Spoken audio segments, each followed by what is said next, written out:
$50,120. Yeah, take a really good look at that number for a second, because that is the massive inflation-adjusted penalty your organization could face for just a single violation. And I don't mean a single email campaign either. I mean a single email sent to a single inbox. So before you or your marketing team hit send on that next big promotional blast, you absolutely need to understand the incredibly high stakes of inbox compliance. Welcome to This Explainer. I am so thrilled you're here. Today, we've got a very specific objective. We're going to navigate the strict and honestly sometimes surprising legal rules of commercial email in the United States. Basically, we're taking complex privacy and telecommunications law and turning it into a highly structured visual guide. That way, you'll know exactly what's required to stay completely out of the regulatory crosshairs. Okay, let's look at our agenda for today. Number 1, welcome to the inbox. 2, the CAN-SPAM Act. 3, the Commercial Email Disclosures Checklist. 4, commercial versus transactional. And number 5, the cost of non-compliance. Section 1. Welcome to the inbox. The need for rules. Moving right along to Section 2, the CAN-SPAM Act, the sheriff in town. So, you know what's actually kind of counterintuitive about this law? Given the name CAN-SPAM, you'd naturally think it was meant to literally ban all spam, right? Well, actually, scratch that. It wasn't. Instead, it was designed to create the rules of the road for how legitimate organizations send commercial emails. It basically says, hey, you can send emails to prospects provided you respect guidelines for clear identification and honor opt-outs. Spam filtering software still does the heavy lifting of blocking the actual malicious junk. Section 3. Commercial Email Disclosures Checklist. Anatomy of an email. All right, so if you're sending a commercial message, you've got to check every single box on this top-to-bottom checklist. Starting at the very top of your email, the name of the game is absolute honesty. First, no false or misleading headers. Your routing info has to be perfectly accurate. Second, no deceptive subject lines. It has to actually reflect what's inside the message. You can't trick someone into opening an email with a subject line about a free vacation when, you're actually selling life insurance. And third, you must include a clear and conspicuous return email address so the recipient can actually contact the sender. But wait, this brings up a really common point of confusion. Who exactly is the sender? I mean, if a marketing agency sends an email on behalf of a brand, who's legally on the hook? Well, the FTC clarified this back in 2008. Essentially, the entity identified in the from line can generally be considered the single sender, assuming they're following all the other rules. So that from line, it carries immense legal weight.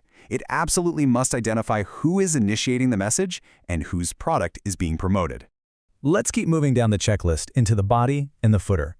First, unless the person gave prior affirmative consent, there has to be a clear notice that this is, in fact, a commercial message. Next, you need a valid physical postal address for the sender, and yes, a registered P.O. box is perfectly fine here.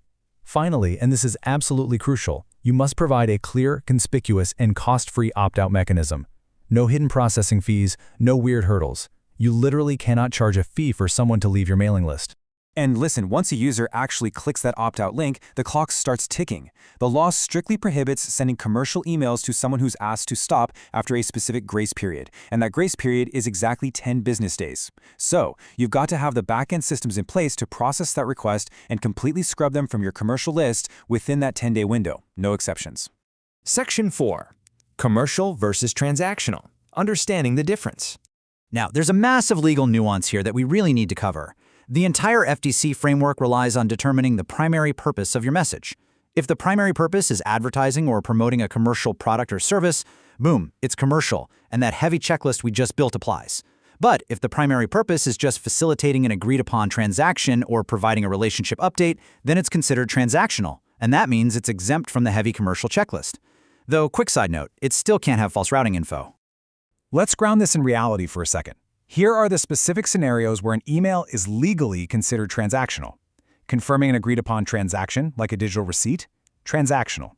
Providing warranty or safety info for something they bought, transactional. Same goes for details on an ongoing commercial relationship, employment or benefit plan info, or delivering entitled goods or services. These are all just facilitating an expectation the user already has. They aren't unsolicited ads, so you don't need all those commercial labels or opt-out links. Section 5. The cost of non-compliance. High stakes. Okay, we started this explainer with a massive dollar figure. Now let's talk about exactly who hands down those penalties. There are 3 primary enforcers here. First, the FTC and state attorneys general can hit you with that fine of up to $50,120 per violation. Second, internet service providers, the companies actually hosting the email networks, can seek injunctive relief and monetary damages up to $2 million. And that can even be tripled for willful violations. Finally, federal courts. For really egregious conduct, like automated address harvesting or retransmitting spam through unauthorized accounts, you could literally be looking at up to 5 years behind bars. But here is a genuinely fascinating legal boundary. Unlike some other laws, canned spam does not provide a right of action for other parties. What does that mean for you? It means an everyday consumer who's annoyed by your marketing email cannot personally sue you under this specific federal law. The enforcement power is strictly reserved for regulators and ISPs. But don't let that make you complacent, for sure, because regulators are more than happy to act on consumer complaints. Which brings us right back to our ultimate question. Is your next email legally compliant? We've gone through the whole shebang. No deceptive subject lines, a clear physical address, an opt-out mechanism honored within 10 days, and knowing the exact difference between selling to someone and servicing an existing transaction. The rules of the inbox are crystal clear, and the financial penalties for ignoring them are, frankly, brutal. So before you finalize that next campaign, take a really hard look at your templates. Are you absolutely certain you're one click away from a successful launch and not a $50,000 mistake? Thanks so much for learning with me today.